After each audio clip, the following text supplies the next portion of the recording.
Hi friends, ఎలా ఉన్నారు?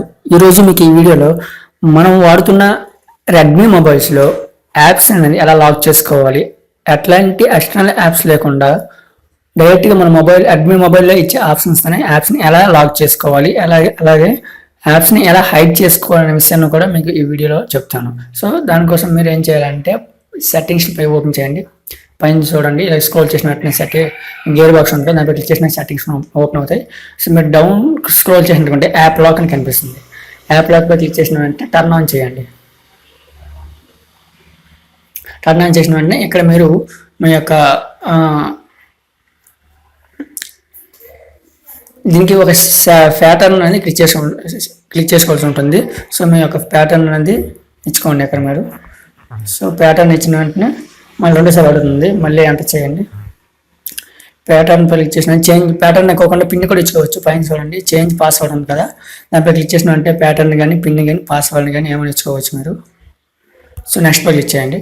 So click చేసిన వెంటనే మీరు ఖచ్చితంగా ఎంఐ అకౌంట్ మాత్రం ఉండాలి. ఎంఐ అకౌంట్ లేకపోతే మాత్రం మీ ఎప్పుడైనా పాస్వర్డ్ మర్చిపోతే మాత్రం మీకు ఫర్గాట్ పాస్వర్డ్ క్లిక్ చేసిన వెంటనే మీరు రికవర్ చేసుకోవచ్చు అన్నమాట. ఎంఐ అకౌంట్ని యాడ్ చేసుకోండి. సో నాట్ నో పెట్టి ప్రస్తుతానికి మీరు లేకపోయినా సార్ నాట్ నో పెట్టింది బెటర్, ఖచ్చితంగా ఉండాలి. సో మీరు ఫింగర్ ప్రింట్ మొబైల్ ఉన్నటువంటి ఫింగర్ ప్రింట్ ఇచ్చుకోండి. ఫింగర్ ప్రింట్ ఇచ్చుకున్నా కూడా మనం యాప్ని అన్లాక్ చేసుకోవచ్చు. ఈ వీడియో మీకు నచ్చినట్టుకుంటే నా వీడియోకి లైక్ చేయండి, నా ఛానల్ని సబ్స్క్రైబ్ చేసుకోండి. సబ్స్క్రైబ్ చేసుకున్న తర్వాత నేను పెట్టే ప్రతి వీడియో మీకు నోటిఫికేషన్ రూపంలో రావాలంటే పక్కన ఉన్న బెల్ సింబల్పై క్లిక్ చేసినటువంటి నేను పెట్టే ప్రతి వీడియో కూడా మీకు నోటిఫికేషన్ రూపంలో వస్తుంది, తీసుకోవచ్చు అన్నమాట. చూడండి, ఇక్కడ మీకు మొబైల్లో ఉండే యాప్స్ అన్నీ అక్కడ కనిపిస్తాయి, దానిపై క్లిక్ చేసి ఎనేబుల్ చేసుకోవచ్చు. ఆల్రెడీ నేను 4 యాప్స్కి అయితే ఇచ్చాను. సో అన్నిటికీ లాక్ అయితే పెట్టుకోవచ్చు. మీకు ఎటువంటి ఎక్స్టర్నల్ యాప్ లేకుండానే మీరు ఇందులో లాక్ అనేది చేసుకోవచ్చు. అలాగే హిడెన్ యాప్స్, మీరు యాప్ అనేది అలా హైడ్ చేసుకోవాలి అనేది కూడా పక్కన చూడండి, హిడెన్ యాప్స్ అని ఉంది. సో దీనిపై క్లిక్ చేసిన వెంటనే మీకు ఏ యాప్ అయితే హైడ్ చేసుకోవాలి. సో ఇటువంటి ఎక్స్టర్నల్ యాప్ అనేది మీకు అవసరం లేదు. రెడ్మీలో చాలామంది మనకు తెలియని ఆప్షన్ ఇది. సో హైడ్ యాప్ ఎలా హైడ్ చేసుకోవాలి, ఎలా అన్హైడ్ చేయాలని కూడా మీకు చెప్తాను. సో దీనిపై క్లిక్ చేయండి. సపోజ్ ఒక యాప్ని సెలెక్ట్ చేసుకున్నాను, ఈ యాప్ అయితే హైడ్ అయిపోతుంది. సో హైడ్ అయిపోయిన వెంటనే డిస్ప్లే పై అయితే మనకి ఏ యాప్ అనేది కనిపించదు. సో ఆ యాప్ని చూసుకోవాలంటే ఏం చేయాలంటే మనం డిస్ప్లేపై 2 థంబ్ పైన ఇలా పెట్టుకొని ఇలా డ్రా చేయాల్సి ఉంటుంది. ఇలా వస్తుంది అన్నమాట మీకు. అంటే 2 కార్నర్స్ కానీ ఇలా డ్రా చేయాలి. ఇలా డ్రా చేసిన వెంటనే మీకు ఇలా స్క్రీన్ వస్తుంది. దానిపై మీ ప్యాటర్న్ ఇచ్చిన వెంటనే ఇలా థంబ్ ప్రెస్ చేసిన వెంటనే మీకు అనేది ఓపెన్ అవుతుంది. అట్లా చూడండి, ఇక్కడ ఆల్రెడీ యాప్ ఉంది. సో దీనిపై క్లిక్ చేసిన వెంటనే మన యాప్ని ఓపెన్ చేసుకోవచ్చు. సో మరిన్ని యాప్స్ కూడా అక్కడ యాడ్ చేసుకోవచ్చు. మనం ఇక్కడ ఎన్ని కావాలంటే అన్ని యాప్స్ అనేది అక్కడ యాడ్ చేసుకోవచ్చు. చూడండి, ఎన్ని కావాలంటే అన్ని యాడ్ చేసుకోవచ్చు. అయితే ఇక్కడ కొన్ని మన సెట్టింగ్స్ అని ఖచ్చితంగా చేసుకోవాలి. అది ఏంటంటే పైన గేర్ బటన్ క్లిక్ చేయండి. క్లిక్ చేసిన వెంటనే లాక్ సెట్టింగ్ అని చూడండి, వెన్ డివైస్ ఈజ్ లాక్డ్ అంటే మీరు వెన్ డివైస్ ఈజ్ దానిపై క్లిక్ చేయండి.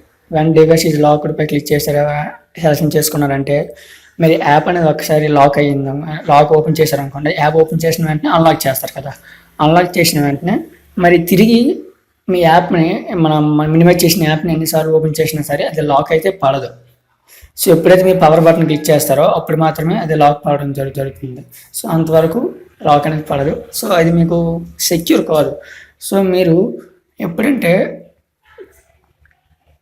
2 ఆప్షన్ని సెలెక్ట్ చేసుకోండి. When device is locked after existing app అంటే మీరు లాక్ బటన్ ప్రెస్ చేసిన, పవర్ బటన్ ప్రెస్ చేసినా, లేకపోతే యాప్ నుండి ఒకసారి ఎగ్జిట్ అయిపోయారు అనుకోండి, మినిమైజ్ చేశారు అనుకోండి, మినిమైజ్ చేసిన వెంటనే లాక్ పడిపోతుంది. సో అప్పుడు మనకి పక్క వాళ్ళకి మొబైల్ ఇచ్చినా సరే మన యాప్ని వాళ్ళు ఓపెన్ చేయలేరు. కాబట్టి సెకండ్ ఆప్షన్ పై క్లిక్ చేసుకోండి. క్లిక్ చేయడం వల్ల మనకి చాలా సెక్యూర్ అన్నమాట. పక్క వాళ్ళకి వెంటనే మొబైల్ ఇచ్చినా సరే లాక్ అనేది తిరిగి అడగదు. సో లాక్ ఆల్ యాప్స్ అవ్వద్దు, అన్నీ అవసరం లేదు మనకి. రిసీవ్ రికమెండేషన్స్ అవసరం లేదు. చేంజ్ పాస్వర్డ్ టైప్, ఎక్కడ పాస్వర్డ్ టైప్ అని చేంజ్ చేసుకో, పిన్ పెట్టుకోవాలనుకుంటున్నారా, పాస్వర్డా లేకపోతే ప్యాటర్న్ అనేది. So unlock with finger print ఇది మీరు ఎనేబుల్ చేసుకోవాలి. ఎనేబుల్ చేసిన వెంటనే మీకు ఫింగర్ ప్రింట్ అనేది అడుగుతుంది. సో అడిగిన వెంటనే కన్ఫర్మ్ అవుతుంది. అయితే ప్రస్తుతం అదే తీసుకోవట్లేదు. డోంట్ షో నోటిఫికేషన్స్ పై క్లిక్ చేయండి. అంటే మనం డోంట్ షో నోటిఫికేషన్పై క్లిక్ చేసినటువంటి మనం ఏమైతే హైడ్ చేసామో ఆ హిడెన్ యాప్స్ యొక్క నోటిఫికేషన్ అనేది మనకు కనిపించదు టాప్లో. ఆల్రెడీ మనకి మనకి అవసరం లేని యాప్స్ యొక్క నోటిఫికేషన్ ఎలా స్టాప్ చేయాలో కూడా నేను ఆల్రెడీ వీడియో చేసి పెట్టాను. సో మీకు అది అవసరమైతే మాత్రం పైన కార్డుపై క్లిక్ చేయండి, కార్డు వస్తుంది. లేదంటే కింద డిస్క్రిప్షన్ లింక్ అయితే ఇస్తాను. సో దానిపై క్లిక్ చేసి ఓపెన్ చేసుకోండి. సో డోంట్ షో నోటిఫికేషన్పై క్లిక్ చేసుకున్నా కూడా బెటర్ మనకి. సో నోటిఫికేషన్ ఆఫ్ చేసుకోండి మీకు అవసరమైతేనే, అయితే అవసరం లేదు. Unlock with finger print add MI account click చేయండి. యాడ్ ఎంఐ అకౌంట్ క్లిక్ చేయడం వల్ల మీరు ఎప్పుడైనా పాస్వర్డ్ ఫర్గౌట్ చేశారనుకోండి, వెంటనే మీకు మెసేజ్ వస్తుంది. ఫర్గౌట్ పిన్ కొట్టిన వెంటనే మీకు రికవరీ చేసుకోవచ్చు. ఖచ్చితంగా ఎంఐ అకౌంట్ అనేది యాడ్ చేసుకోవాలి. సో మీకు ఎంఐ అకౌంట్ని ఎలా క్రియేట్ చేయాలనేది కూడా మీకు సపరేట్గా వీడియో చేసి పెడతాను. మీకు అవసరమైతే చెప్పండి, కింద కామెంట్ చేయండి, మీకైతే వీడియో చేస్తాను. సో ఈ విధంగా మన యాప్స్ అనేది హైడ్ చేసుకోవచ్చు, అలాగే లాక్ చేసుకోవచ్చు ఎటువంటి ఎక్స్టర్నల్ యాప్స్ లేకుండానే. సో ఇది మీకు చాలా యూజ్ అవుతుంది అనుకుంటున్నాను. సో రెడ్మీ మొబైల్ కూడా ఇది మీకు యూజ్ అవుతుంది. ఈ వీడియో మీకు నచ్చినట్టుకుంటే నా వీడియోకి లైక్ చేయండి, ఏమైనా డౌట్ ఉంటే కామెంట్ చేయండి, నా ఛానల్ని సబ్స్క్రైబ్ చేసుకోండి. సబ్స్క్రైబ్ చేసుకున్న తర్వాత నేను పెట్టే ప్రతి వీడియో మీకు నోటిఫికేషన్ రూపంలో రావాలంటే పక్కన ఉన్న బెల్ సింబల్పై క్లిక్ చేసినటువంటి నేను పెట్టే ప్రతి వీడియో కూడా మీకు నోటిఫికేషన్ రూపంలో వస్తుంది.